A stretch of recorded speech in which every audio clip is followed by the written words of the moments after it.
Welcome back to Midnight Cases. It's late, the world is quiet, and if you're here, you're ready to drift into another story. Tonight, we're stepping into Volume 71. Something unsettling, something that lingers long after it's over. If you enjoy these late night sessions, don't forget to subscribe so you never miss the next one. Now, let's begin. I'm going to tell you a story about betrayal in the most intimate form, about a man who used charm as a weapon, and about how trust can become the deadliest vulnerability of all. In the affluent suburbs of Connecticut during the 1980s, a successful airline pilot seemed to have everything: a beautiful home, a thriving career, and the respect of his community. He was intelligent, well-spoken, and appeared to be living the American dream. But Richard Crafts was hiding a dark secret, and when his wife finally decided to leave him, he would commit a crime so calculated it would change forensic investigation forever. This is the story of Richard Crafts, the wood chipper incident. In November 1986, his wife Hella, a flight attendant, disappeared after telling friends she planned to divorce Richard and had gathered evidence of his infidelity. Richard claimed she had left for Denmark to visit family, but investigators became suspicious. What they eventually discovered was that Richard had ended his wife's life, then used a commercial wood chipper to destroy her body, scattering the remains across a frozen riverbank. His conviction in 1989 became the first successful prosecution in Connecticut history without an intact body, revolutionizing how cases could be prosecuted. Richard Bunnell Crafts was born on December 20th, 1937, in New York. His childhood appeared stable on the surface, with a middle-class upbringing and adequate resources. He was intelligent and performed well academically, showing particular aptitude for technical subjects and planning. He pursued aviation and became a commercial airline pilot, a prestigious career that required discipline and attention to detail. Richard married Helen Nielsen in 1969. Hella was a beautiful Danish woman who worked as a flight attendant for Pan Am. They had 3 children and lived in a comfortable home in Newtown, Connecticut. To outsiders, they seemed like a successful couple living a comfortable suburban life. Richard was respected in his profession and appeared to be a devoted family man. But the marriage was troubled beneath the surface. Richard was controlling and emotionally distant. He monitored Hella's activities and became angry when she showed independence. He had affairs, but became enraged when he suspected Hella of any disloyalty. The relationship was marked by his need for absolute control over every aspect of their lives. By 1986, Hella had had enough. She consulted a divorce attorney and began gathering evidence of Richard's infidelity, including receipts and documentation that would support her case. She told friends and family that she was leaving Richard and feared how he might react. She made it clear that if anything happened to her, Richard should be the primary suspect. These statements would later prove crucial to the investigation. On November 18, 1986, during a snowstorm, Hella disappeared. Richard told people she had gone to Denmark to visit her sick mother. He produced what appeared to be letters and communications from Hella explaining her absence. But Hella's friends and family did not believe these explanations. Hella would never abandon her children. They insisted, and the communications did not sound like her. Police began investigating, and suspicions centered on Richard from the beginning. His story had inconsistencies, and his behavior seemed wrong for someone whose wife had suddenly left. He showed little emotion or concern about Hella's absence. He was making plans to sell their house and reorganize his life unusually quickly for someone expecting his wife to return. Investigators discovered that Richard had rented a large commercial wood chipper in the days following Hella's disappearance. Witnesses reported seeing him operating the machine near the Housatonic River during the snowstorm, unusual activity for that time and weather. He had also purchased new bedding and had cleaned the house extensively. Police obtained a warrant to search the property and began painstaking forensic work. They examined the wood chipper Richard had rented and found tiny fragments of human tissue, bone, and hair inside. They searched the riverbank where witnesses had seen him operating the machine and found minute pieces of human remains, teeth, bone fragments, and other evidence scattered across a wide area. The forensic investigation was groundbreaking. Scientists examined hundreds of tiny fragments, piecing together evidence that would prove what had happened to Helle. They found a tooth cap that Helle's dentist identified as matching her dental work. They found fingernail fragments with polish matching the brand Helle used. They found bone pieces that, when analyzed, were consistent with Helle's medical history, including old injuries. The case against Richard was built on these fragments and on the circumstantial evidence of his actions after Helle's disappearance. Prosecutors argued that Richard had ended Helle's life in their home, likely while she slept, then dismembered her body and used the wood chipper to destroy the remains, scattering them along the riverbank where they would be difficult to find and identify. Richard's first trial in 1988 ended in a hung jury. One juror could not accept that the tiny fragments constituted sufficient proof. But prosecutors tried him again, and in 1989, Richard Crafts was convicted. The jury accepted that the accumulation of forensic evidence, combined with Richard's suspicious behavior and the circumstances of Helle's disappearance, proved beyond reasonable doubt that he had ended his wife's life. He was sentenced to 50 years in prison. Throughout both trials, Richard showed little emotion and maintained that Helle had simply left and the evidence against him was coincidental or misinterpreted. He never confessed and never showed remorse for what had happened to the mother of his children. Richard Crafts was released from prison in 2020 after serving over 30 years. He was 82 years old when freed, an elderly man who had spent most of his adult life behind bars. His release sparked outrage from Helle's family and friends, who felt justice had not been fully served.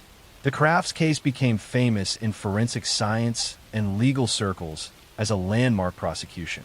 It demonstrated that cases could be successfully tried even without an intact body, as long as sufficient physical evidence could be gathered and presented. The painstaking forensic work involved in identifying tiny fragments scattered across a wide area became a model for future investigations. Helle Crafts' family never recovered from her loss. Her children grew up without their mother, knowing their father had taken her from them. They had to process not just the loss, but the horrific manner of it, knowing that Richard had tried to erase every trace of Helle's existence.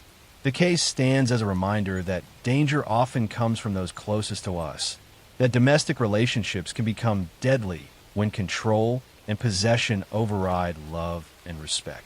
Richard Crafts could not accept that Helle would leave him, and rather than let her go, he chose to destroy her completely, believing his careful planning would allow him to escape justice.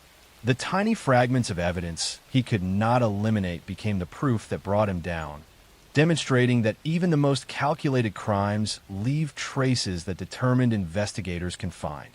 Next story, I'm going to tell you a story about ambition without limits, about a woman who saw opportunity in tragedy, and about how the desire for wealth can transform caregiving into something sinister. In the boarding houses of early 20th century America, where elderly people and invalids sought care in their final years, a pattern was emerging that would take decades to recognize. Certain caregivers seemed to have unusually high numbers of patients who passed away unexpectedly, often leaving behind wills that benefited their caretakers. One woman in particular moved from state to state, always finding new clients, always collecting inheritances, always moving on before suspicions could solidify. This is the story of Amy Archer Gilligan, the proprietor of the Archer Home for the elderly and infirm in Windsor, Connecticut.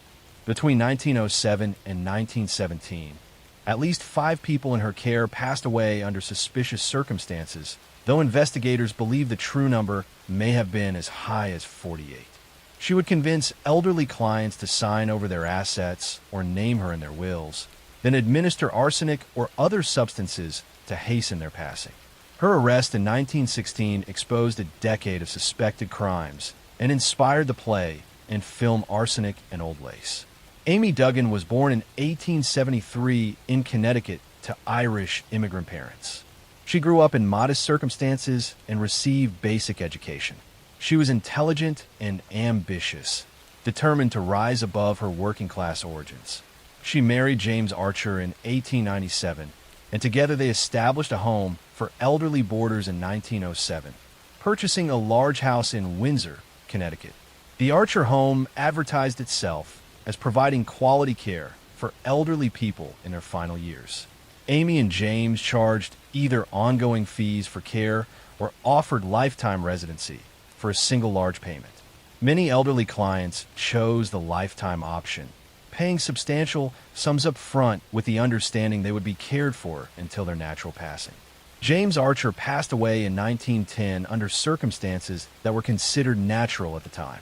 Amy inherited his share of the business and continued operating the home. She remarried in 1913 to Michael Gilligan, but he passed away suspiciously just 3 months after their wedding, having recently made Amy the beneficiary of his life insurance policy. Over the years, residents of the Archer home passed away with unusual frequency. Amy would convince clients to make her the beneficiary of their estates or to pay large lump sums for lifetime care. Then those clients would become ill suddenly and pass away within weeks or months. Amy would collect whatever assets they had left behind, sometimes substantial amounts. The deaths were attributed to natural causes related to age and infirmity. In the early 1900s, elderly people were expected to decline and pass away, and thorough investigations were rare. Amy was skilled at presenting herself as a devoted caregiver, heartbroken by the loss of her charges. She would arrange funerals and express appropriate grief while quietly collecting inheritances. But whispers began spreading in Windsor. Local residents noticed that people who entered the Archer home in reasonable health seemed to decline rapidly. Families of former residents began comparing notes and realized that multiple people had changed their wills shortly before passing away unexpectedly. Some relatives had been told their loved ones were too ill for visits, only to learn days later that they had passed. The breakthrough came in 1914 when relatives of Franklin Andrews became suspicious after his sudden passing just weeks after entering the home. They demanded an investigation. When his body was exhumed and tested, it contained high levels of arsenic. This discovery prompted authorities to exhume other former residents, and multiple bodies tested positive for arsenic or other substances. Investigation revealed that Amy had been purchasing large quantities of arsenic from local pharmacies, claiming she needed it for pest control. The amounts she purchased far exceeded what would be necessary for rodents. Records showed she had bought arsenic shortly before multiple residents became fatally ill. Financial investigation uncovered a pattern of residents changing their wills or signing over assets shortly before becoming ill and passing away. Amy had collected thousands of dollars in inheritances and insurance payments over the years. What appeared to be unfortunate coincidences now looked like systematic poisoning for profit. Amy was arrested in May 1916 and charged with multiple counts. Her trial began in June 1917 and drew significant public attention. The prosecution presented evidence of arsenic purchases, suspicious timing of illnesses and passings, and financial records showing Amy's profit from resident deaths. Amy's defense argued that the arsenic was genuinely for pest control and that the deaths were natural given the residents' advanced ages and health conditions. But the evidence was overwhelming. The prosecution showed that healthy residents became fatally ill shortly after Amy purchased arsenic, and that she had clear financial motives.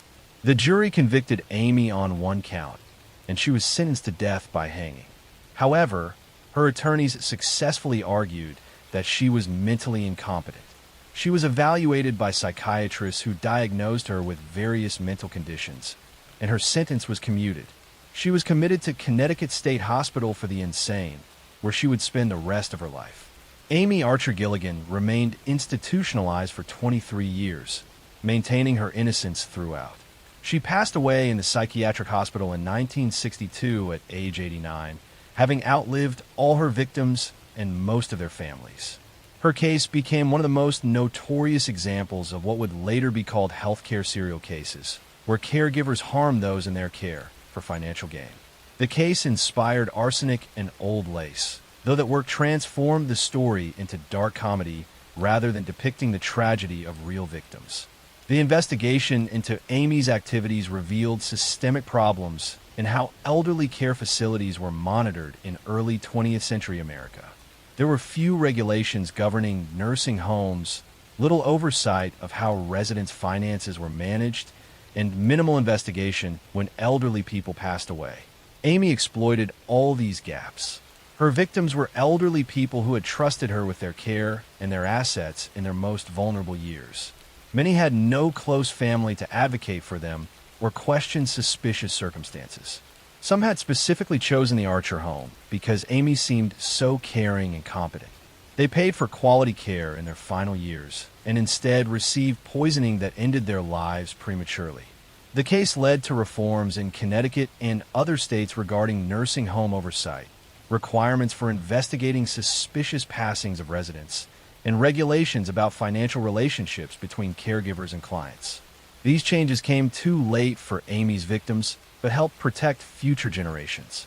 Amy Archer Gilligan demonstrated how positions of trust over vulnerable populations can be exploited by those motivated by greed. She showed how easily elderly people, already expected to decline and pass, could be victimized without raising immediate suspicion. Next story. I'm going to tell you a story about greed disguised as care, about a man who exploited the most vulnerable, and about how trust placed in medical professionals can become a weapon in the wrong hands. In the healthcare facilities of Ohio and Kentucky during the 1980s, a respiratory therapist was moving quietly through intensive care units in the early morning hours. He was trusted, credentialed, and seemed dedicated to his work. But Donald Harvey was using his access to vulnerable patients to commit crimes that would eventually earn him the grim title of one of America's most prolific medical murderers. This is the story of Donald Harvey, who between 1970 and 1987 ended the lives of at least 37 patients in his care, though he confessed to 87 cases across multiple hospitals. He used various methods, including administering toxic substances, tampering with medical equipment, and introducing contaminants into feeding tubes. His crimes went undetected for 17 years as he moved between facilities, his victims' passings attributed to their underlying medical conditions. His capture in 1987 exposed catastrophic failures in hospital oversight and patient safety protocols. Donald Harvey was born on April 15, 1952, in Butler County, Ohio. His childhood was troubled, marked by alleged abuse that he later claimed shaped his psychology. He struggled in school and had difficulty maintaining relationships. He was quiet and withdrawn, showing little emotion or connection to others around him. Harvey dropped out of high school and joined the Air Force, but his military career was brief. He received a medical discharge after attempting self-harm and showing signs of psychological distress. He returned to Ohio and drifted through various jobs before finding work in healthcare, first as an orderly and later training as a respiratory therapist. Harvey began working at Marymount Hospital in Kentucky in 1970 when he was just 18 years old. Within months of starting this job, patients began experiencing unexpected complications and passings. Harvey later confessed that he ended the lives of at least 15 patients during his time at Marymount, using various methods including smothering and introducing substances into their systems. His stated motivation varied. Sometimes he claimed he was providing mercy to suffering patients. Other times he admitted he killed because patients were difficult or because he was bored. Psychological evaluations would later reveal he derived satisfaction from having power over life and situations, and that he showed classic signs of severe personality disorders. Harvey moved to Cincinnati and found work at the VA Medical Center, where he worked from 1975 to 1985. During this decade, he continued his pattern, ending the lives of numerous patients. He became more sophisticated in his methods, using substances that were difficult to detect and varying his approaches to avoid pattern recognition. He administered cyanide, arsenic, and other toxic materials. He tampered with medical equipment and contaminated feeding systems. The victims were primarily elderly veterans receiving care for serious medical conditions. When they experienced complications or passed away, Staff attributed it to their underlying health problems. Harvey was careful to target patients whose conditions made sudden decline plausible.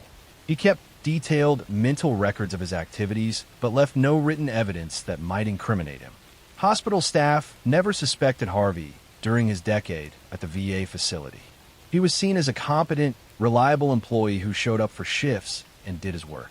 He was quiet and unremarkable, the kind of person who blended into the background.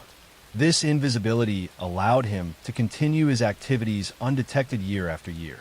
In 1985, Harvey moved to Drake Hospital in Cincinnati, where he worked in the cardiac care unit. He continued his pattern of harming patients, but here his activities would finally be discovered. In March 1987, a patient named John Powell passed away unexpectedly. Powell's family insisted on an autopsy despite doctors attributing the passing to natural causes. The autopsy revealed high levels of cyanide in Powell's system.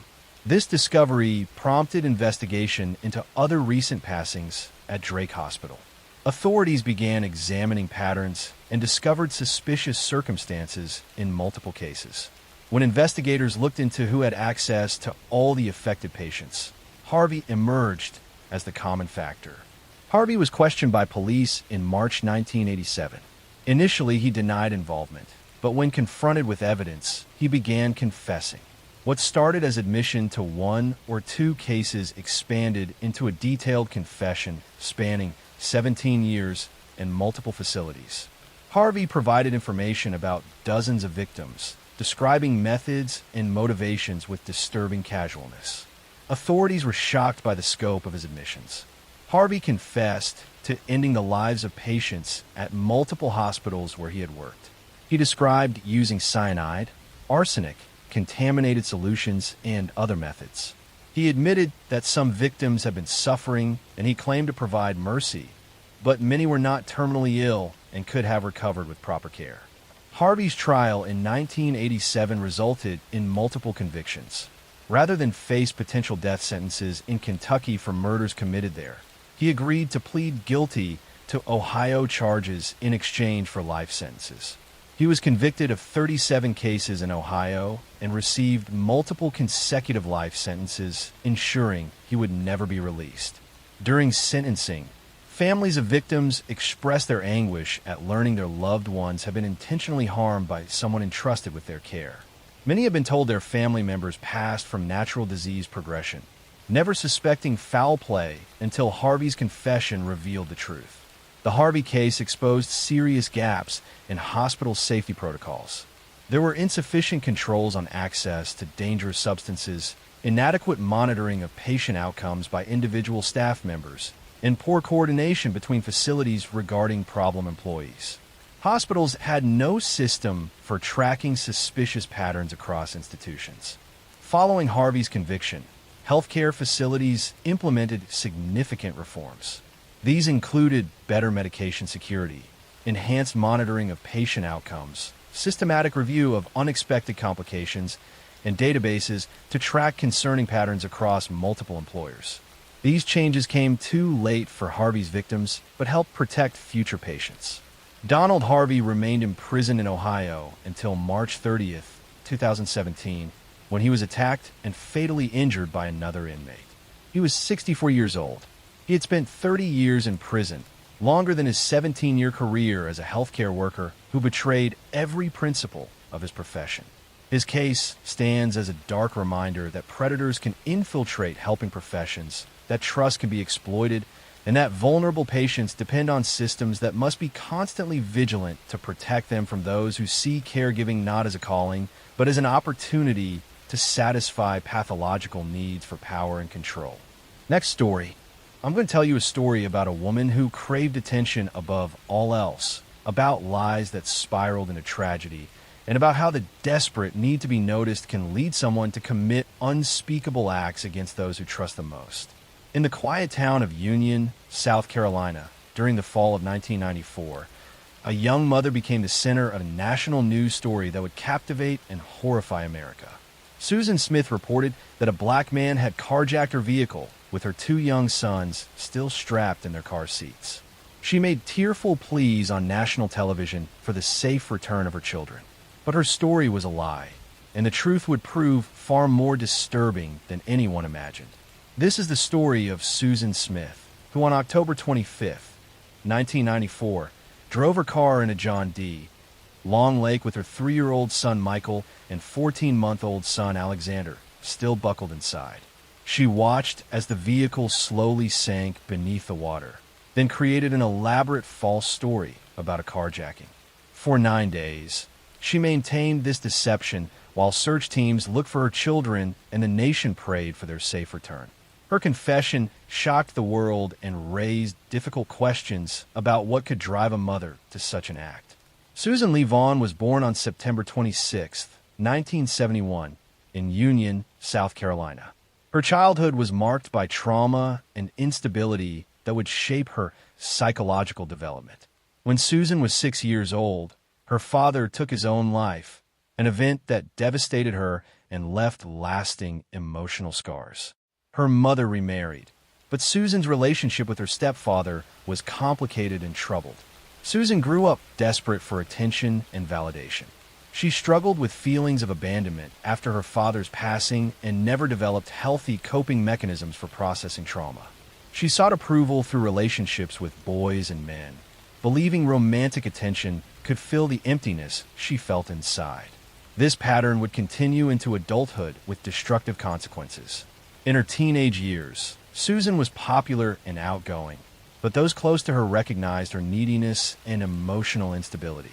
She required constant reassurance and would become distraught when relationships ended or when she felt ignored. She had difficulty being alone and would quickly move from one relationship to another. Susan married David Smith in 1991 when she was 19 years old. They had 2 sons, Michael born in 1991 and Alexander born in 1993. But the marriage was troubled from the beginning.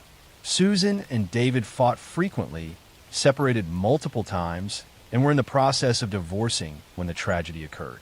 By 1994, Susan was involved with Tom Finley, the son of her employer at a local business.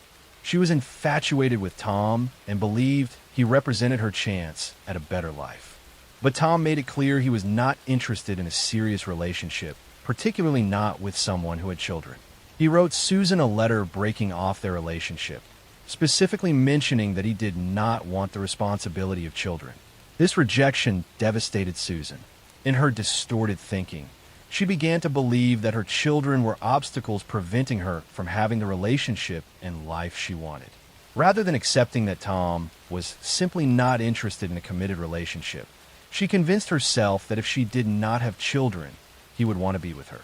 On the evening of October 25th, 1994, Susan strapped her 2 sons into their car seats in her Mazda Protege and drove to John D. Long Lake, a remote body of water near Union. She released the parking brake and allowed the car to roll down a boat ramp into the lake. She stood on the shore and watched as the vehicle slowly sank beneath the surface with her children trapped inside. Michael and Alexander were conscious as the water entered the car. The vehicle took 6 minutes to fully submerge, meaning the children were aware and terrified during their final moments. This detail would later become one of the most haunting aspects of the case. After watching her children drown, Susan drove to a nearby home and claimed she had been carjacked by a black man who had taken her car with the children inside. She provided a detailed description of her supposed attacker, and law enforcement immediately began searching for the vehicle and the children, while also looking for a suspect matching her description. Susan appeared on national television, making tearful pleas for her children's safe return. She was interviewed repeatedly, always maintaining her story about the carjacking. The black community in Union was subjected to increased scrutiny and racial profiling based on Susan's false accusation, adding another layer of harm to her deception. But investigators were suspicious from the beginning. Susan's story had inconsistencies, and her behavior seemed raw. She showed emotion during press conferences, but seemed able to turn it on and off. Details of her account did not match the physical evidence or timeline. As pressure mounted, Susan's story began to change and contradict itself. On November 3rd, 1994, 9 days after the children disappeared, Susan confessed to investigators. She admitted she had allowed the car to roll into the lake with her sons inside. She claimed she had intended to go into the water with them, but had gotten out at the last moment. She said she never meant to hurt her children and that she was not in her right mind. The confession led investigators to John D. Long Lake, where divers recovered the vehicle with the bodies of Michael and Alexander still strapped in their car seats. The recovery was broadcast on national television, and the images of the car being pulled from the water became seared into the national consciousness. Susan Smith was charged with 2 counts of taking a life. Her trial in July 1995 was watched by millions. The prosecution argued she had deliberately ended her children's lives because they were obstacles to the relationship she wanted with Tom Finley. They presented evidence, including the letter from Tom, mentioning he did not want children. The defense argued Susan was mentally ill, suffering from depression and suicidal thoughts, and that her actions were the result of psychological breakdown rather than calculated intent. They presented evidence of her traumatic childhood and mental health struggles.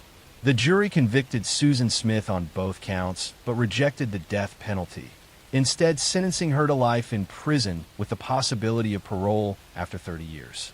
The decision to spare her life was controversial, with some believing she deserved the ultimate punishment for her crimes. Susan Smith remains imprisoned in South Carolina.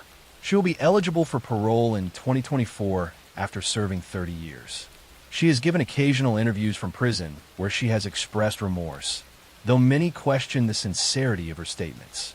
Her case became a national conversation about mental health, the pressures faced by young mothers, and how desperation for romantic relationships can lead to tragedy. It also highlighted the harm caused by her false accusation against a black man, which fueled racial tensions and stereotypes. The images of Susan Smith on television pleading for her children's return while knowing they were already gone remain some of the most chilling moments in true crime history.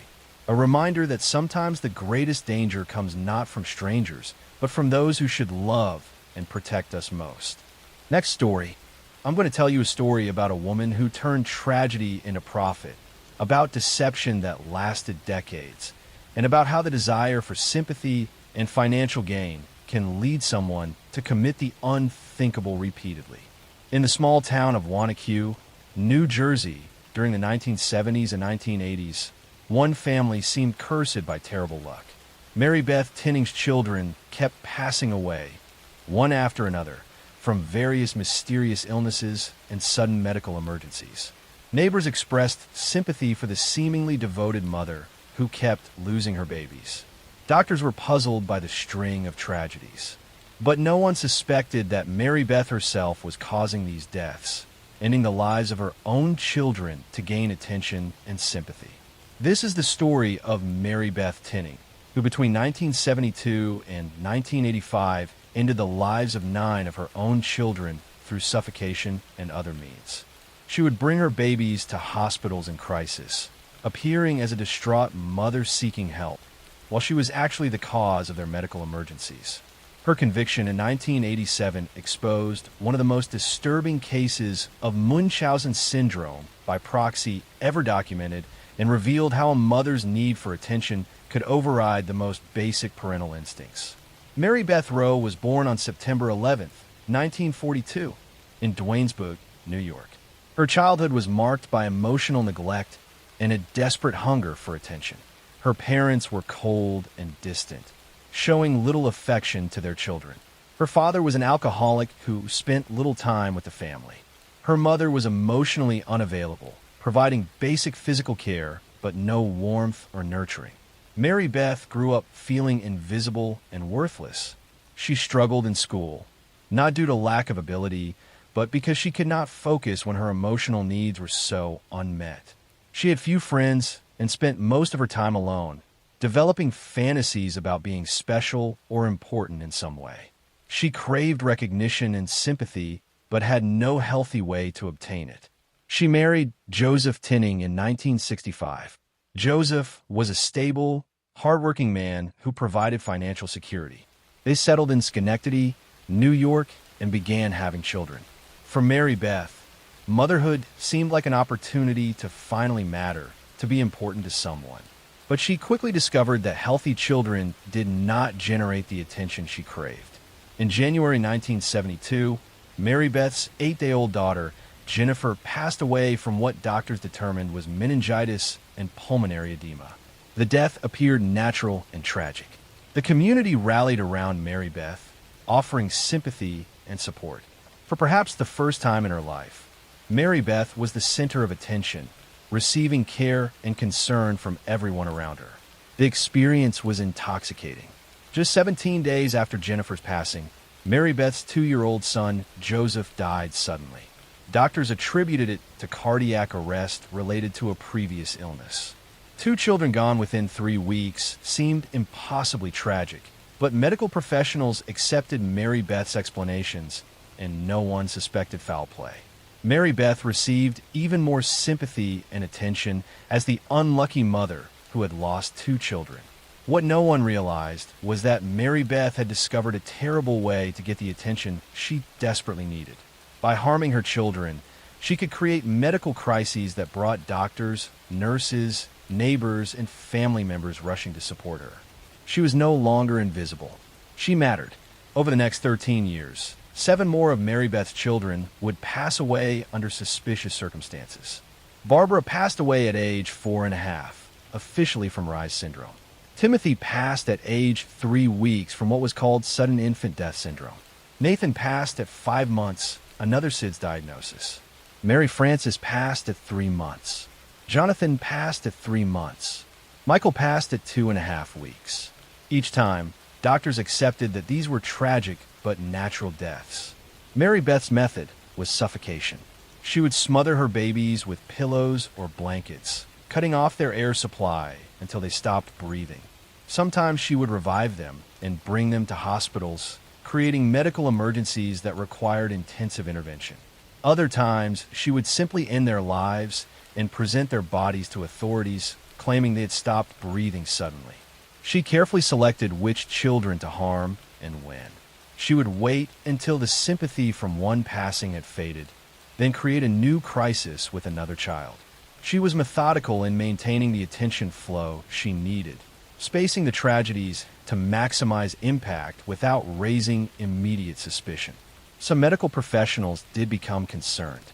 After several passings, doctors made notes in records questioning the pattern. But in the early 1980s, awareness of Munchausen syndrome by proxy was limited. The idea that a mother would systematically harm her own children for attention seemed too monstrous to seriously consider, especially when Mary Beth appeared so devoted and distraught.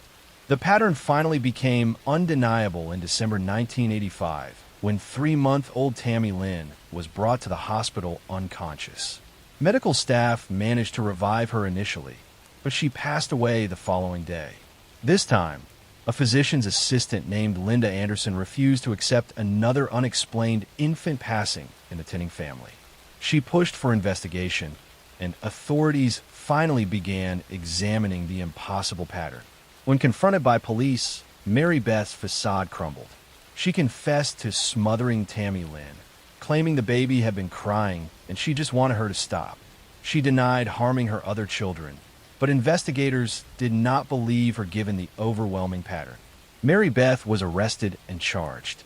Her trial in 1987 focused on Tammy Lynn's passing, as it was the only case with a confession and fresh evidence.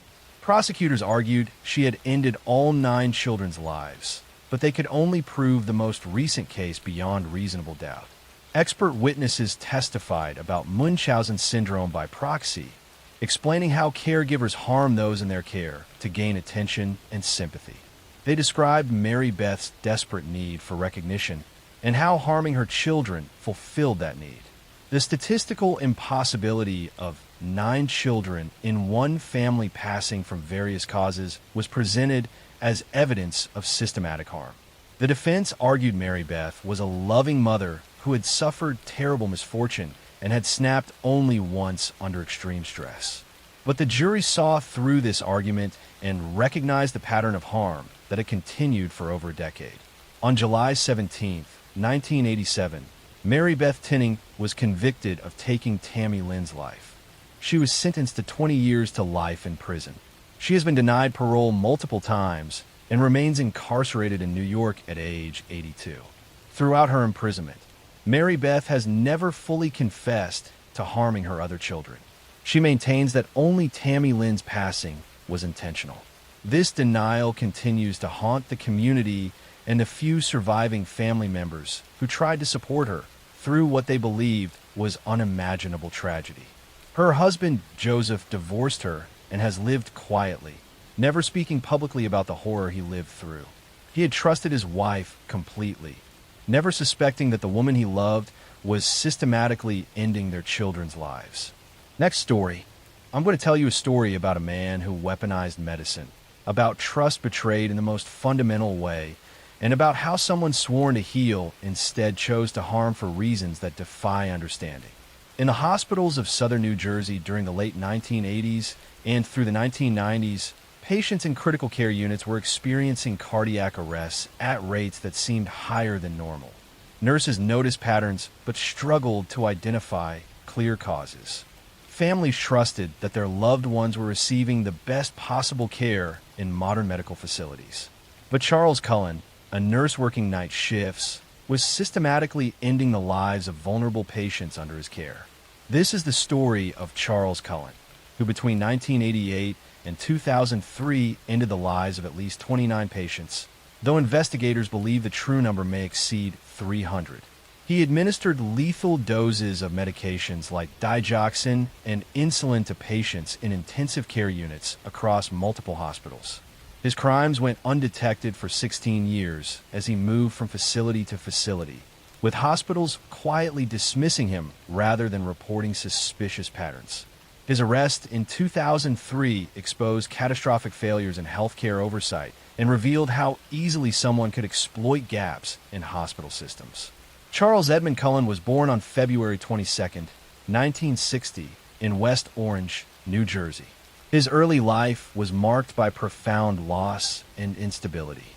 His father passed away when Charles was just 7 months old, leaving his mother to raise 9 children alone with limited resources. Charles received little individual attention or emotional support in the chaotic household. The defining tragedy of Charles's childhood came when he was 17. His mother passed away in a car accident, devastating him and removing the last stabilizing influence in his life. Charles attempted to end his own life multiple times during his teenage years, but the interventions were brief and he never received adequate long-term mental health treatment. Charles joined the Navy after high school, but his service was marked by continued psychological struggles. He made multiple attempts at self-harm while in the military and was eventually discharged. He returned to New Jersey directionless and deeply troubled, struggling to find purpose or connection. In the mid-1980s, Charles decided to become a nurse. It was an unusual choice given his psychological state and difficulty connecting with others. He completed nursing school and received his license in 1987, beginning work at St. Barnabas Medical Center in New Jersey. He was technically competent, but showed little warmth with patients, treating them as medical cases rather than human beings. Within months of starting work, patients on Charles's shifts began experiencing unexpected cardiac arrests and medical emergencies. Elderly patients who had been stable would suddenly decline. Tests sometimes revealed unexplained medication levels in their systems, but these anomalies were often attributed to charting errors or natural disease progression. Charles's method was consistent throughout his career. He would access medication storage areas during night shifts when supervision was minimal. He would draw lethal doses of medications like digoxin, which affects heart rhythm, or insulin, which lowers blood sugar dangerously. He would inject these substances into patients' intravenous lines, causing cardiac arrest, respiratory failure, or other fatal complications.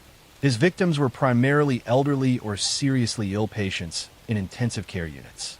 Because these patients were already in fragile condition, their sudden decline often seemed like natural progression of their underlying illnesses. Charles understood this and selected victims whose passings would not immediately raise suspicions. When concerns about elevated mortality rates were raised at St. Barnabas, administrators quietly terminated Charles's employment rather than investigating thoroughly or reporting to authorities. This response set a pattern that would repeat throughout his career. Hospital after hospital would become suspicious, fire Charles, and provide neutral references that allowed him to find new employment. Between 1988 and 2003, Charles worked at 9 different healthcare facilities in New Jersey and Pennsylvania. Each time, mortality rates increased on his shifts. Each time, he was eventually dismissed under suspicious circumstances. Each time, he immediately found work at another hospital because no one reported concerns to state licensing boards or law enforcement. The breakthrough came in 2003 at Somerset Medical Center in New Jersey. Several nurses noticed that patients were experiencing cardiac arrests at unusual rates when Charles worked, and that medication access records showed irregularities. Rather than simply firing Charles, these nurses reported their concerns directly to authorities when hospital administration seemed slow to act. Investigators obtained medication access records showing Charles had been accessing drugs far more frequently than his patient assignments required. Toxicology tests on recently deceased patients revealed lethal levels of digoxin and other medications. The evidence was overwhelming. Charles Cullen was arrested on December 12, 2003. During interrogation, he eventually confessed to ending the lives of patients at multiple hospitals over 16 years. He admitted to at least 40 incidents, but investigators believe the true number is much higher. Many potential victims have been cremated or buried long ago, making it impossible to obtain evidence. When asked why he harmed patients, Charles gave vague explanations about ending suffering. But evidence showed many of his victims were not terminally ill and were expected to recover. Psychiatrists who evaluated him concluded he had severe personality disorders and derived satisfaction from having power over life and situations. He showed no genuine empathy for his victims or their families. Charles pleaded guilty in 2004 to avoid the death penalty. He was convicted of taking the lives of 29 patients and attempting to harm 2 others. He was sentenced to multiple consecutive life terms totaling over 400 years without possibility of parole. During sentencing, families of victims expressed their anguish and anger at learning their loved ones had been intentionally harmed. Many had trusted Charles completely, thanking him for his care of their family members, never suspecting he was the cause of their decline and passing. The Cullen case led to significant reforms in healthcare, including better medication tracking systems, mandatory reporting of suspicious patterns, enhanced background checks for healthcare workers, and databases to identify problematic employees across multiple facilities. These changes came too late for his victims, but have helped protect patients since. Charles Cullen remains imprisoned in New Jersey, now in his 60s. He has given occasional interviews, but shows no real remorse for his actions. He speaks about the incidents in detached terms, as if discussing someone else's crimes. His case revealed how healthcare systems prioritized institutional reputation over patient safety, how easily someone could exploit gaps in oversight, and how vulnerable patients are when caregivers betray their trust. Next story, I'm going to tell you a story about a friendship that became fatal, about jealousy that festered into violence, and about how toxic relationships can lead young people down paths from which there's no return. In the suburbs of New Jersey during the summer of 2011, 2 teenage girls were inseparable best friends who shared everything. Rachel Schoaf and Shalia Eddy had known each other since elementary school, forming a bond that seemed unbreakable. But when a third girl entered their friendship circle, the dynamics shifted in dangerous ways. What began as typical teenage jealousy and social drama would escalate into a crime that shocked the nation. This is the story of the elimination of Skylar Neese. On July 6, 2012, 16-year-old Skylar sneaked out of her bedroom window at midnight to meet her 2 best friends, Rachel and Shalia. The girls drove to a remote area in Pennsylvania where Rachel and Shalia attacked Skylar, stabbing her repeatedly and leaving her body in the woods. For 6 months, the 2 girls maintained their innocence, helping search for Skylar and posting tributes on social media. Their confession revealed they had ended their friend's life simply because they no longer wanted to be friends with her. Rachel Schoaf was born in 1996 in West Virginia. She grew up in a religious household where her parents were involved in their local church. Rachel was intelligent and did well in school, participating in activities and appearing to be a normal, well-adjusted teenager. But beneath the surface, she struggled with anxiety and a desperate need for approval from her peers. Shalia Eddy was also born in 1996, growing up in Morgantown, West Virginia. She came from a working-class family and was known for being outgoing and popular.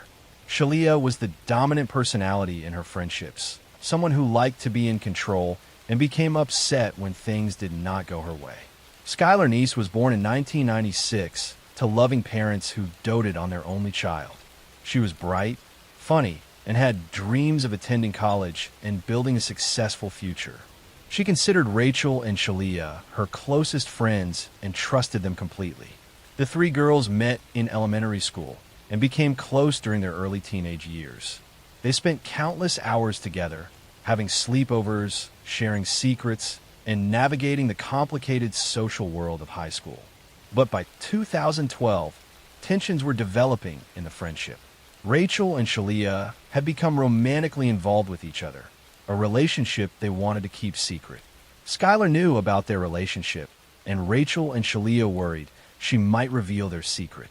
Additionally, typical teenage drama about jealousy, perceived slights, and shifting social dynamics created resentment.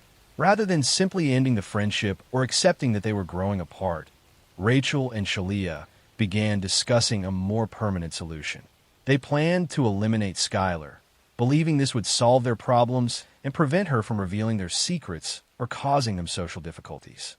On the night of July 5th, 2012, Rachel and Shalia contacted Skylar and arranged to pick her up at midnight. Skylar sneaked out of her bedroom window, something she had done before to hang out with friends. Security cameras captured her getting into Shalia's car, with Rachel already inside. It was the last time Skylar would be seen alive. The girls drove across the state line into Pennsylvania to a remote wooded area they had selected in advance. They had brought knives and cleaning supplies, showing premeditation. Once they arrived at the isolated location, Rachel and Shalia attacked Skylar simultaneously, stabbing her repeatedly. Skylar fought for her life but was overpowered by the two attackers. After Skylar passed away, Rachel and Shalia hid her body in the woods, covering it with branches and debris. They cleaned blood from themselves and the car, disposed of evidence, and returned home. The next morning, they began acting as if nothing had happened. When Skylar's parents discovered she was missing, they immediately contacted police. Rachel and Shalia participated in the search, posting messages on social media asking for Skylar's safe return. They gave statements to police claiming they had dropped Skylar off at the end of her street after driving around for a while, and that she had gotten into another car with unknown people. For months, the investigation focused on the possibility that Skylar had run away or been abducted by strangers. But investigators became increasingly suspicious of Rachel and Shalia. Their stories had inconsistencies, and their behavior seemed wrong. Cell phone records and social media activity raised questions about their accounts of that night. The pressure of maintaining the deception wore on Rachel. She was experiencing severe anxiety and guilt. In December 2012, 6 months after the incident, Rachel broke down and confessed to her attorney and then to police. She led investigators to Skylar's body in the Pennsylvania woods and implicated Shalia as her accomplice in the planning and execution of the attack. Rachel pleaded guilty and agreed to testify against Shalia. In May 2013, Shalia was arrested and charged. Unlike Rachel, who showed remorse, Shalia maintained a defiant attitude and showed little emotion about what had happened to Skylar. Rachel Schoaf pleaded guilty to second-degree charges and was sentenced to 30 years in prison with eligibility for parole after 15 years. During her sentencing, she apologized to Skylar's family and expressed remorse for her actions. Shalia Eddy pleaded guilty to first-degree charges in January 2014 and was sentenced to life in prison with eligibility for parole after 15 years. Throughout the proceedings, She showed minimal emotion and offered no real explanation for why she had participated in ending her friend's life. The case gained national attention when Rachel's confession included the chilling statement that they had eliminated Skylar because they did not want to be friends with her anymore. This seemingly trivial motivation for such extreme violence shocked people and raised questions about teenage psychology, peer pressure, and how conflicts escalate. Skylar's parents, Dave and Mary Neese, became advocates for missing children and pushed for legislative changes. Skylar's law was passed in West Virginia, requiring earlier activation of Amber Alerts for missing children even when there is no evidence of abduction. The case also highlighted the dark side of teenage social dynamics and how seemingly normal young people can commit terrible acts. Both Rachel and Shalia came from stable homes, had no history of serious behavioral problems, and appeared to be typical teenagers. Yet together, they planned and executed their friend's elimination over what amounted to normal friendship conflicts. Skylar Neese was 16 years old when her two best friends decided her life was worth less than their convenience. Her parents lost their only child to a crime that made no rational sense, committed by girls they had welcomed into their home countless times. The case remains a tragic reminder that sometimes the greatest danger comes not from strangers, but from those we trust most, and that evil can emerge in the most unexpected places, even in the hearts of teenage girls who should have been focused on homework and dating rather than planning their friend's demise. Next story. I'm going to tell you a story about a man who lived in shadows, about a community paralyzed by fear, and about how one person's reign of terror can change an entire region forever. In the rural towns of Texarkana, straddling the border between Texas and Arkansas, the spring of 1946 should have been a time of celebration. World War II had ended, soldiers were returning home, and America was entering a new era of prosperity. But a series of attacks was about to transform this peaceful community into a place of fear, where people were afraid to leave their homes after dark. This is the story of the Phantom Killer, an unidentified person who terrorized Texarkana for 10 weeks in 1946. Between February and May, this individual attacked 8 people, taking the lives of 5 in a series of incidents that targeted young couples parked on lovers' lanes. The attacks were brutal and seemingly random, creating panic throughout the region. Despite one of the largest investigations in Texas history, the Phantom Killer was never caught, and the case remains unsolved nearly 80 years later. The attacks began on February 22, 1946, when a young couple, Jimmy Hollis and Mary Jean Larry, were parked on a secluded road outside Texarkana. A man approached their car, shining a flashlight and carrying a weapon. He ordered them out of the vehicle and attacked them both. Jimmy was struck repeatedly, and Mary Jean was harmed before the attacker fled. Both survived, though they were traumatized by the experience. Police investigated but found few clues. The victims could provide only a vague description of their attacker, who had used the darkness and his flashlight to keep his face hidden.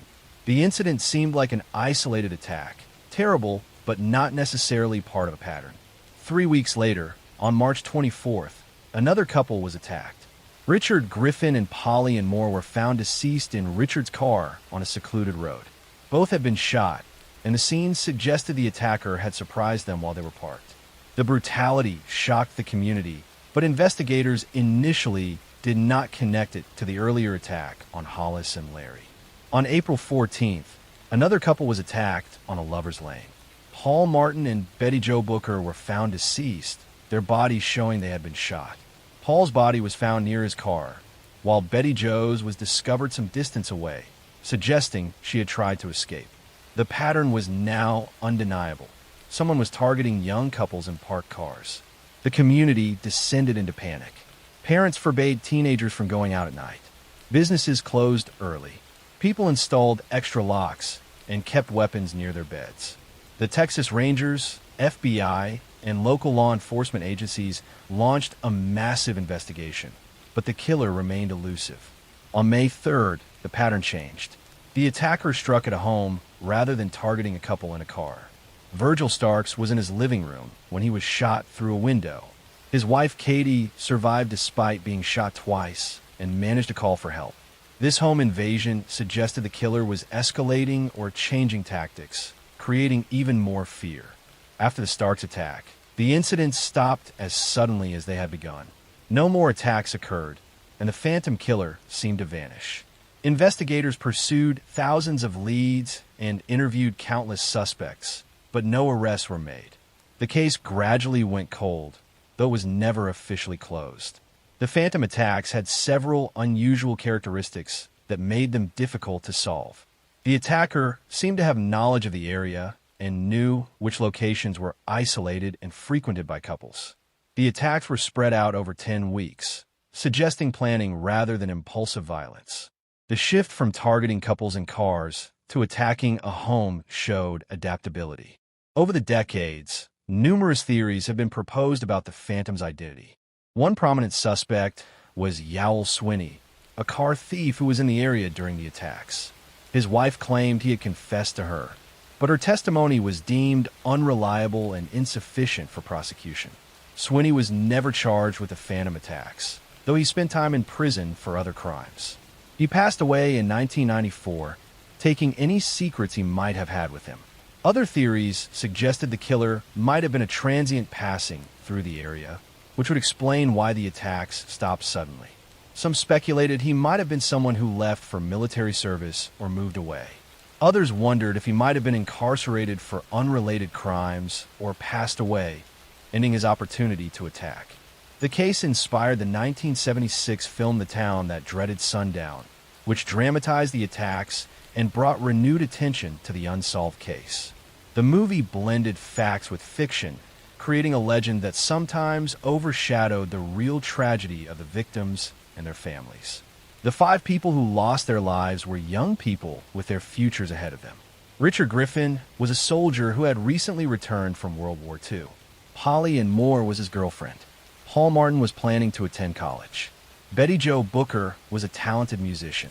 Virgil Starks was a farmer living peacefully with his wife. They were ordinary people whose lives were cut short by violence that seemed to come from nowhere. The survivors, Jimmy Hollis, Mary Jean Larry, and Katie Starks, lived with trauma from their encounters with the Phantom. They had looked into the face of this mysterious attacker and survived, but they carried the psychological scars for the rest of their lives. The Texarkana Phantom case remains one of America's most famous unsolved series of attacks. It represents a time when forensic science was limited, when regional law enforcement agencies struggled to coordinate, and when a determined individual could terrorize an entire community and then disappear without trace. The case also reveals how fear can grip a community when violence seems random and the perpetrator remains unknown. Texarkana in 1946 became a place where neighbors suspected each other, where normal activities like dating became dangerous, and where the inability to solve the crimes created lasting unease. Nearly 80 years later, the identity of the Phantom Killer remains unknown. The case files are still open, though most of the original investigators have passed away. Advances in forensic technology offer little help when physical evidence from the 1940s was limited and has degraded or been lost over time. The Phantom Killer took 5 lives, destroyed the peace of an entire community, and created a mystery that has never been solved. Whoever this person was, they committed terrible crimes and then disappeared, leaving behind only questions, grief, and the knowledge that sometimes evil can strike without warning, without explanation, and without ever facing justice.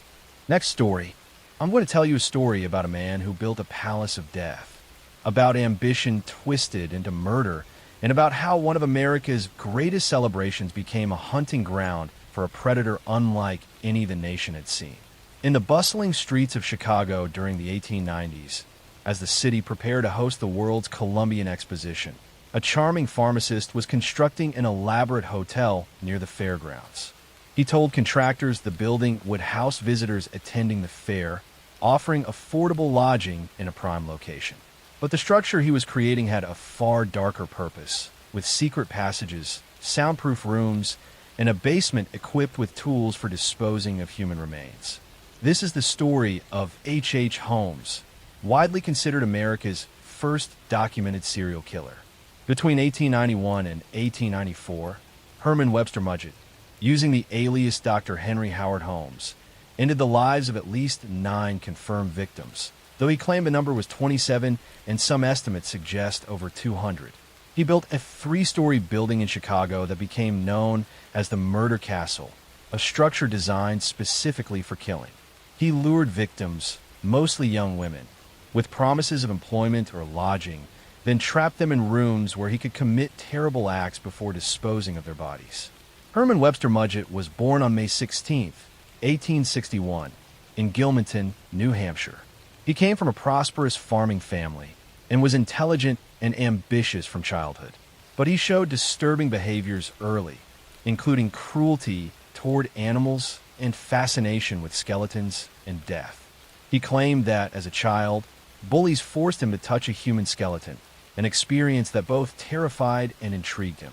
Herman excelled academically and attended the University of Vermont before transferring to the University of Michigan Medical School. He graduated in 1884 with a medical degree, but his time there was marked by suspicious activities. He was accused of stealing bodies from the medical school laboratory, taking out insurance policies on them, disfiguring them to prevent identification, and claiming they had died in accidents to collect the insurance money. After medical school, Herman moved frequently, leaving behind unpaid debts and suspicious circumstances wherever he went. He married 3 times, maintaining multiple wives simultaneously in different cities, none aware of the others. He had children but showed no interest in being a father, abandoning families when convenient. In 1886, Herman arrived in Chicago and began using the name Dr. Henry Howard Holmes. He found work at a pharmacy owned by a widow named Mrs. Holton. He was charming and capable, quickly making himself indispensable. When Mrs. Holton mysteriously disappeared shortly after, Holmes claimed she had moved to California. He took over the pharmacy and began planning something far more elaborate. In 1887, Holmes purchased a lot across from the pharmacy and began constructing what would become his murder castle. He hired different contractors for different parts of the building, firing them frequently and hiring new workers so no one understood the complete layout. The building had 3 stories with businesses on the ground floor and hotel rooms above. But the upper floors contained nightmarish features. There were rooms with no windows, doors that locked only from the outside, soundproof chambers, hidden passages, trapdoors leading to the basement, and gas lines that could be controlled from Holmes's quarters to asphyxiate occupants. The basement contained a dissection table, furnaces large enough to cremate bodies, and pits of lime for dissolving flesh. The 1893 World's Fair brought millions of visitors to Chicago, many seeking affordable lodging. Holmes advertised rooms in his hotel, targeting young women traveling alone. Some he hired as assistants in the pharmacy. Others were guests who checked in and never checked out. He would trap victims in sealed rooms, sometimes watching through peepholes as they suffocated or were poisoned with gas. After ending their lives, Holmes would dissect the bodies in his basement. He had connections with medical schools and would sometimes sell skeletons or preserved organs. Other remains he destroyed in his furnaces or dissolved in lime pits. The building's design allowed him to move bodies through hidden passages without being observed. Among his confirmed victims were Julia Connor and her daughter Pearl, who had worked for Holmes. Emmeline Sigrand, his stenographer who disappeared in 1892. Minnie Williams, a wealthy woman Holmes convinced to sign over her property before she vanished along with her sister. The exact number of victims will never be known because Holmes destroyed evidence so thoroughly. Holmes's downfall came from financial crimes rather than the disappearances. He had taken out insurance policies fraudulently and was arrested in November 1894 for insurance fraud. While investigating his financial crimes, police discovered the horrors of his Chicago building. They found evidence of numerous victims, the elaborate death trap he had constructed, and proof of systematic predation. Holmes was tried in Philadelphia for the elimination of his associate Benjamin Pitzel, one of the few cases with clear evidence. He was convicted and sentenced to death. While awaiting execution, He confessed to 27 cases, though investigators believed he was exaggerating to inflate his notoriety. Holmes was hanged on May 7th, 1896, at Moyamensing Prison in Philadelphia. He was 34 years old. His final words were a claim of innocence despite his confession. He requested his body be buried in concrete so it could not be stolen and dissected, ironic given what he had done to his victims. The murder castle was partially destroyed by fire in 1895 before Holmes's execution, under suspicious circumstances. The remaining structure was eventually demolished. A post office now stands on the site. H. Holmes became a legend, America's first widely recognized serial killer. His case demonstrated how someone with intelligence and charm could exploit systems and trust to commit terrible crimes. He showed how vulnerable people, particularly young women seeking opportunities, could be targeted by predators who understood their hopes and fears. His victims were women who had come to Chicago seeking employment, adventure, or new beginnings during an exciting time in American history. Instead, they encountered a man who saw them not as people, but as opportunities for profit and perverted satisfaction. Many families never learned what happened to their daughters and sisters who simply vanished after arriving in Chicago for the World's Fair. The Holmes case influenced how Americans thought about crime and danger. It revealed that evil could hide behind respectability and that some people could plan and execute violence on a scale previously unimaginable. His murder castle represented the dark side of American ingenuity, intelligence applied to destruction rather than creation. Herman Mudgett, who became H. Holmes, remains one of history's most notorious criminals, a man who literally built a structure designed for ending lives and who operated during one of America's greatest celebrations, turning progress and optimism into opportunities for horror that shocked a nation and created a template for understanding serial predation that continues to this day. Next story. I'm going to tell you a story about ambition without conscience, about a woman who saw human life as currency, and about how greed can transform caregiving into something monstrous. In the boarding houses of turn-of-the-century Chicago, where immigrants and workers sought affordable lodging, a Hungarian woman was running what appeared to be a respectable establishment. She welcomed guests warmly, offered reasonable rates, and seemed like a motherly figure to those far from home.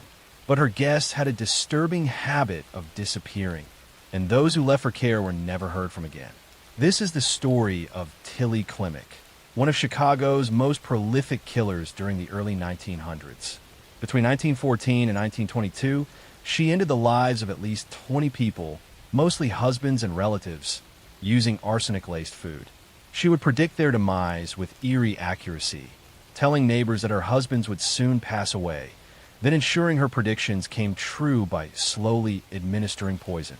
She collected life insurance policies on her victims, accumulating wealth while presenting herself as an unlucky woman cursed with tragedy. Tilly Klimek was born in 1876 in Poland, then part of the Austro-Hungarian Empire. She immigrated to Chicago as a young woman, joining the flood of Eastern Europeans seeking opportunities in America's rapidly industrializing cities. She settled in a Polish neighborhood on Chicago's South Side, where she would spend her entire life.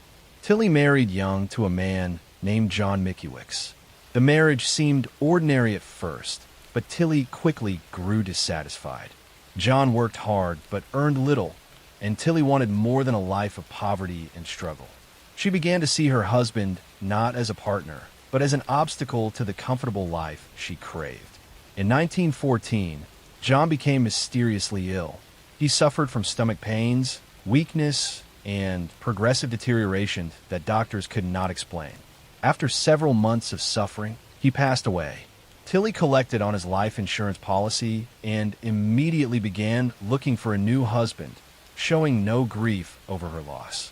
She married Joseph Guskowski within months of John's passing. Joseph was a hard-working man with some savings, exactly what Tilly was looking for.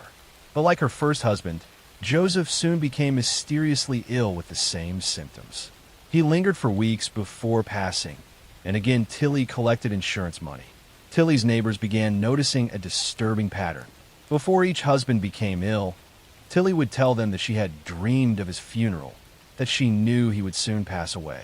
Her predictions were uncannily accurate, and some neighbors whispered about curses and dark powers. But Tilly was not psychic.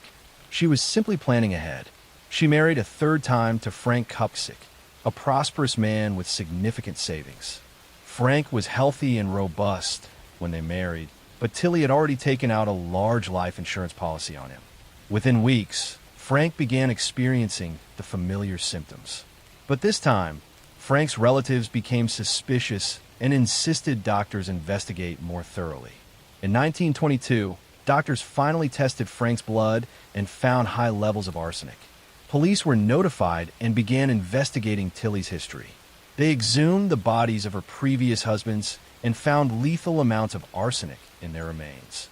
Further investigation revealed that Tilly had also ended the lives of several relatives and neighbors, always after taking out insurance policies on them. Tilly's method was simple but effective. She would slowly add arsenic to food and drinks, causing gradual illness that mimicked natural disease. Arsenic was readily available at the time, sold in stores as rat poison and insecticide. Doctors in the early 1900s rarely tested for poisoning unless there was specific reason to suspect it, so Tilly's victims were usually diagnosed with stomach ailments or heart problems. Her trial in 1923 shocked Chicago. Prosecutors presented evidence that Tilly had systematically ended lives for insurance money over nearly a decade. Neighbors testified about her eerie predictions and her lack of grief when people around her passed away. Insurance investigators documented the suspicious pattern of policies taken out shortly before beneficiaries became ill. Tilly showed no remorse during the trial, maintaining she was innocent and that the deaths were natural. She claimed to be a victim of persecution, an unlucky woman who had lost multiple husbands to illness through no fault of her own. But the evidence was overwhelming. On October 26, 1923, Tilly Klimek was convicted of taking the life of Frank Kupsik. She was sentenced to life imprisonment at the Women's Reformatory in Joliet, Illinois. She was never charged with the other suspected cases because prosecutors felt one life sentence was sufficient. Tilly spent the rest of her life in prison, maintaining her innocence to the end. She passed away in prison in 1936 at age 60, having served 13 years of her sentence. She never confessed to any wrongdoing or showed remorse for the lives she had taken.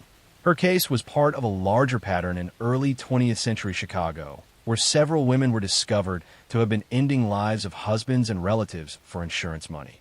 The practice became so common that it earned a nickname in the press, though the details were often sensationalized. Tilly Klimek's story revealed how easily someone could exploit the trust of those closest to them, how greed could motivate systematic harm, and how the lack of sophisticated forensic testing allowed certain types of wrongdoing to continue undetected for years.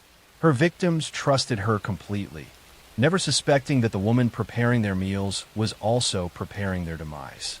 The case led to reforms in how life insurance policies were issued and investigated, and contributed to better medical testing for suspicious illnesses. But these changes came too late for the men and women who had trusted Tilly Klimek and paid with their lives for her greed and ambition. Next story, I'm going to tell you a story about a healer who became a hunter, about trust betrayed in the most sacred way, and about how someone sworn to preserve life chose instead to end it. In the hospitals of New Jersey and Pennsylvania during the late 1980s and early 1990s, patients who should have been recovering were experiencing sudden cardiac arrests at alarming rates. Medical staff noticed that these emergencies seemed to cluster during certain shifts, but the pattern was difficult to identify clearly. When someone finally connected the deaths to one particular nurse, the scope of the tragedy became clear. This is the story of Charles Cullen, a nurse who ended the lives of dozens of patients over 16 years. Between 1988 and 2003, he worked at 9 different healthcare facilities, administering lethal doses of medications to vulnerable patients in his care. He was fired from multiple positions when suspicions arose, but hospitals quietly let him go rather than report him, allowing him to find new employment and continue harming patients. His arrest in 2003 exposed not just his crimes, but a healthcare system that had failed catastrophically to protect patients from a predator in scrubs. Charles Edmund Cullen was born on February 22, 1960, in West Orange, New Jersey. His early life was marked by loss and instability. His father passed away when Charles was only 7 months old. His mother struggled to raise 9 children alone, and Charles received little individual attention or emotional support. He grew up feeling invisible and unimportant. Charles was a withdrawn, lonely child who showed signs of depression from an early age.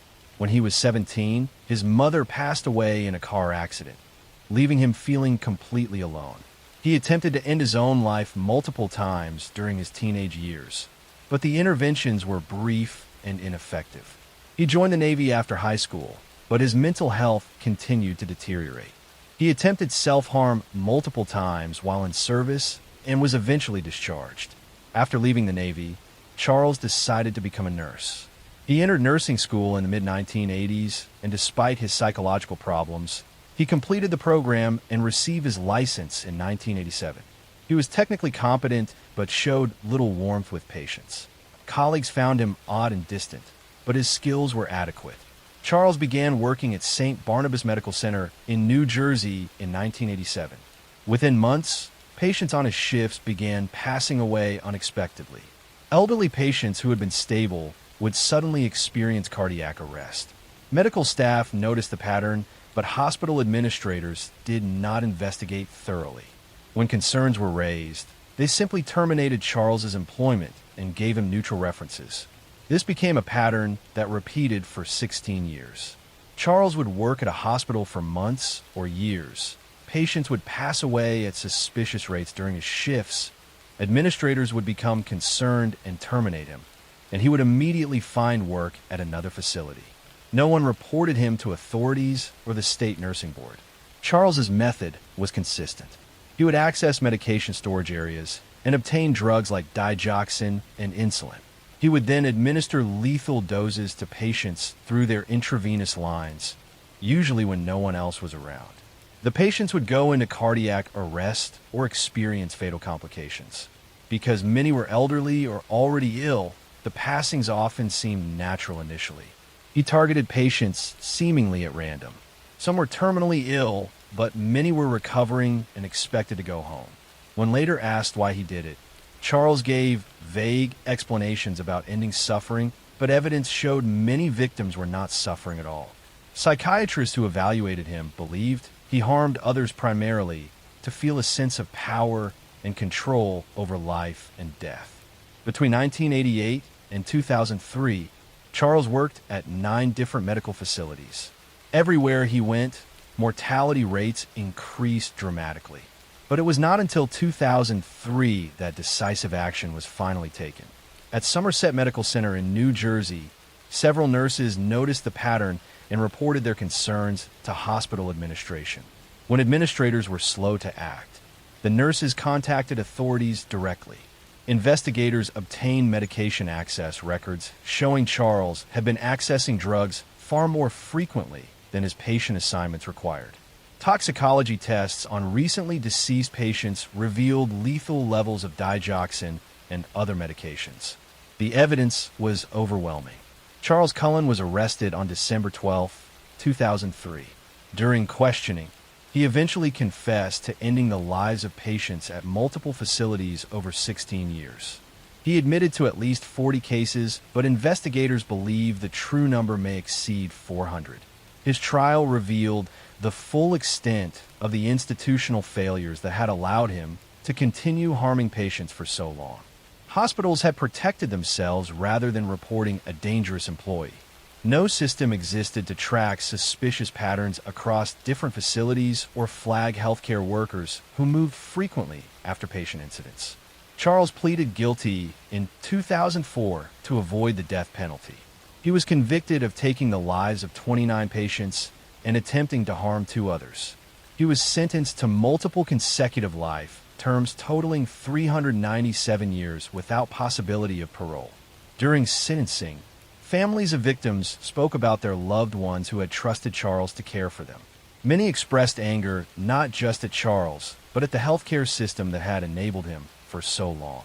His case led to significant reforms, including better medication tracking systems, mandatory reporting requirements for suspicious patterns, and databases to flag problematic healthcare workers across facilities. But these changes came too late for his many victims. Charles Cullen remains imprisoned in New Jersey, now in his 60s. He has given occasional interviews, but shows no genuine remorse. He speaks about his actions in detached terms, as if discussing someone else's crimes. His story stands as a dark reminder that predators can exist in any profession, even those dedicated to healing. It revealed how institutional self-protection can enable ongoing harm, and how those who should be most trusted can sometimes be the most dangerous. Charles Cullen transformed healing hands into instruments of death, and a healthcare system more concerned with reputation than patient safety allowed him to continue for 16 years, while dozens of vulnerable people paid with their lives. Next story, I'm going to tell you a story about greed, deception, and how the pursuit of wealth can twist a person's morality so completely that murder becomes just another step in a calculated plan. This is the story of H. Holmes, the man who built one of America's first known murder castles, and the crimes that would make him one of the most infamous serial killers in history. Herman Webster Mudgett, later known to the world as Dr. Henry Howard Holmes, was born on May 16, 1861, in Gilmanton, New Hampshire, into a strict religious family. His father, a well-respected farmer, was authoritarian and instilled in young Herman a fascination with control and order. Herman's early life was marked by an unusual curiosity about death and anatomy. As a child, he reportedly dissected animals and experimented with poisons, displaying a disturbing obsession with understanding how bodies worked and how they could be harmed. As he grew, Herman's intelligence became apparent. He excelled in school, particularly in science and mathematics, and gained a reputation as a prodigious student. However, those close to him noticed a darker side: manipulativeness, lying, and a lack of empathy. He was charming when it served him, persuasive when he wanted something, and capable of extreme cruelty in private. Friends recalled that even in adolescence, he had a fascination with controlling others and bending reality to suit his desires. In 1880, Herman entered the University of Michigan's medical school, studying medicine and, notably, anatomy. It was there that he further developed his knowledge of poisons, human physiology, and surgical procedures, all of which would later become tools in his crimes. While at university, he reportedly began experimenting with fraud, selling fake diplomas, and concocting elaborate schemes to deceive others. By the time he graduated, he had already learned how to use charm, intelligence, and trust as a weapon. After medical school, Holmes moved to Chicago, a booming city full of opportunity and anonymity. It was the late 1880s, and Chicago was preparing for the 1893 World's Columbian Exposition, a massive fair that would bring thousands of visitors to the city. Holmes saw the fair not as an opportunity to celebrate progress, but as a chance to exploit, manipulate, and ultimately kill.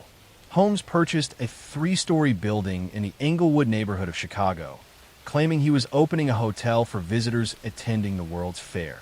But this building was no ordinary hotel. He remodeled it extensively, installing hidden staircases, trapdoors, soundproof rooms, secret passages, and even a crematorium in the basement. Every architectural detail was designed to confuse, trap, and ultimately kill those who entered. The building became known as the Murder Castle, and it would soon earn a horrifying reputation. Holmes's crimes were not impulsive. They were meticulously planned. He lured young women to his hotel under the guise of employment, romance, or safe lodging. Once inside, he would isolate them in locked rooms or hidden compartments, torment them, and eventually kill them using poison, strangulation, or starvation. He used his medical knowledge to inflict precise harm and dispose of bodies in ways that made detection difficult. Many victims were cremated, dismembered, or buried in unmarked locations within the building or on nearby properties he owned. Holmes also used his crimes to facilitate financial gain. He married multiple women, often bigamously, and murdered them for life insurance payouts. He created elaborate schemes to embezzle money from hospitals, insurance companies, and businesses, using murder as a way to remove obstacles while profiting from their deaths. His charm, education, and social skills allowed him to manipulate everyone around him, from employees and tenants to business partners and romantic partners. For years, Holmes's activities went unnoticed. Chicago was a chaotic, rapidly growing city, and the transient nature of the World's Fair provided cover for his crimes. Missing persons were common, and Holmes's careful planning ensured he left little trace. Neighbors and guests often described him as polite and helpful, even philanthropic, further masking the horrors occurring behind the walls of his castle. Holmes's downfall began in 1894, when the suspicious death of his associate, Benjamin Pitzel, drew police attention. Pitzel's death was part of a larger insurance fraud scheme, but it led authorities to investigate Holmes's other activities. As investigators examined his properties, including the infamous murder castle, the scale of his crimes became apparent. Hidden rooms, secret passages, and evidence of dismembered bodies revealed a level of premeditation and cruelty that stunned investigators. During his trial, Holmes was charged with the murder of Benjamin Pitzel and later confessed to other killings, though historians believe the total number of victims may have been far higher. Estimates range from 27 to possibly over 200. The trial was sensationalized by the media, portraying Holmes as a cold, calculating genius capable of unimaginable evil. His ability to manipulate, charm, and deceive, even after his capture, fascinated and horrified the public. Holmes was convicted and sentenced to death. On May 7, 1896, he was hanged in Philadelphia, bringing an end to a reign of terror that had spanned more than a decade. Yet even in death, his story became legendary, symbolizing the darkest extremes of human cunning and cruelty. The murder castle was demolished, but the legend remained, inspiring books, documentaries, and studies of criminal psychology for generations. The story of H. Holmes is not simply about murder. It is about the power of intelligence, charm, and planning when combined with moral corruption. It demonstrates how greed, obsession, and the desire for control can drive a person to exploit and destroy those around them, even while maintaining a facade of normalcy. Holmes's life is a chilling reminder that evil can hide in plain sight, that ambition without conscience can be catastrophic, and that some people are capable of calculating horrors beyond imagination. Even today, Holmes's crimes captivate and horrify because they expose a terrifying truth.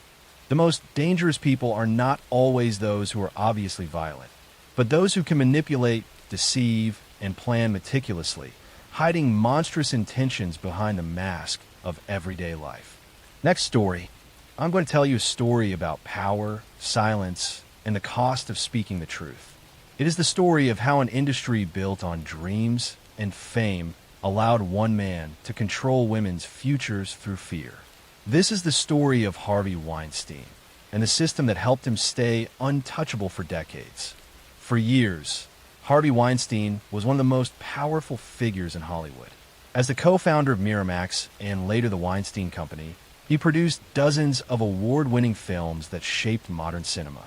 He stood on the stages of the Academy Awards, shaking hands with actors, directors, and politicians. His name appeared in movie credits alongside some of the greatest titles of the 1990s and 2000s. To the public, he was the man who made stars. Inside the industry, he was feared. Weinstein's story began in Queens, New York, where he and his brother Bob grew up in a working-class family. In the 1970s, the two founded Miramax, naming it after their parents, Miriam and Max. They began by distributing small independent films, slowly building a reputation for bringing daring stories to mainstream audiences. By the 1990s, Miramax was a powerhouse. It released Pulp Fiction, The English Patient, Shakespeare in Love, and countless others that defined a generation. But behind the scenes, Harvey Weinstein ruled through intimidation. Colleagues described him as explosive, controlling, and obsessed with dominance. He shouted at assistants, humiliated executives, and demanded absolute loyalty. That same hunger for power extended beyond his office and into his relationships with women. In hotel suites, production offices, and film festivals, Weinstein used his position to lure aspiring actresses and employees into situations where he could exploit them. He would promise career opportunities, auditions, or roles, but once alone, he would corner them, harass them, or assault them. Many women described the same routine, a meeting about work that turned into pressure, coercion, and threats. For years, the rumors spread quietly. Agents warned their clients to be careful. Some assistants tried to speak up, but were silenced by non-disclosure agreements or fear of losing their careers. Hollywood's culture of secrecy made it easy for him to operate. His films employed thousands, his influence stretched across studios, and his donations reached politicians and charities. Speaking against him meant risking everything. When women did try to go public, the system around Weinstein reacted to protect him. Lawyers threatened lawsuits. Tabloids were used to discredit victims. In some cases, private investigators were hired to track women who were considering speaking out. The first public cracks appeared in 2015 when actress Ashley Judd mentioned an unnamed studio executive who had made inappropriate advances toward her. Her story drew attention, but no one named Weinstein yet. That would change 2 years later. In October 2017, the New York Times published an article by Jodi Kantor and Megan Twohey detailing multiple allegations of sexual harassment and assault against Harvey Weinstein, spanning 3 decades. Within days, The New Yorker followed with another investigation by Ronan Farrow, containing even more accounts, including women describing rape and intimidation. The stories shared chilling similarities: hotel meetings, locked doors, demands for massages, and threats when they refused. The impact was immediate. Dozens of women, actresses, assistants, models, journalists came forward. Among them were well-known names like Gwyneth Paltrow, Angelina Jolie, Rosanna Arquette, and Salma Hayek. Many had remained silent for years, afraid of what would happen if they challenged a man so deeply connected to the industry. As the accusations grew, so did the realization that this was not an isolated case of one predator. It was a window into how Hollywood had normalized abuse of power for decades. The story ignited a movement. Women across industries began sharing their own experiences under the hashtag #MeToo, a phrase originally coined by activist Tarna Burke years earlier to support survivors of sexual violence. Within months, the #MeToo movement became a global reckoning. Harvey Weinstein was fired from his own company and expelled from the Academy of Motion Picture Arts and Sciences. His empire crumbled overnight. But the real test would come in court. In 2020, after years of legal battles, Weinstein stood trial in New York. 6 women testified, describing how he had assaulted them and used his power to silence them. The prosecution presented a pattern of manipulation, using his position as a gatekeeper of careers to control young women's lives. The defense tried to argue that the encounters were consensual and part of the power dynamics of the industry. The jury disagreed. Weinstein was convicted of rape and sexual assault and sentenced to 23 years in prison. Later, additional charges in California led to another conviction, adding 16 more years to his sentence. Once one of the most powerful men in entertainment, he would spend the rest of his life behind bars. The consequences went far beyond Weinstein himself. His downfall opened a floodgate. Executives, directors, journalists, and politicians across the world faced new scrutiny. Victims who had stayed silent for years finally spoke out. Entire organizations reevaluated their policies on harassment and consent. For many women, the movement represented the first time their voices were believed. Yet for others, it was a painful reminder of how long the system had ignored them.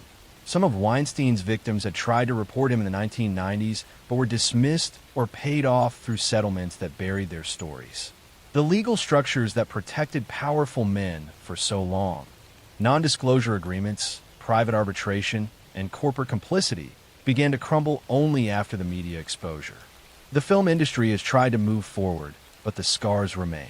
Many survivors of Weinstein's abuse continue to deal with trauma, therapy, and careers that never recovered.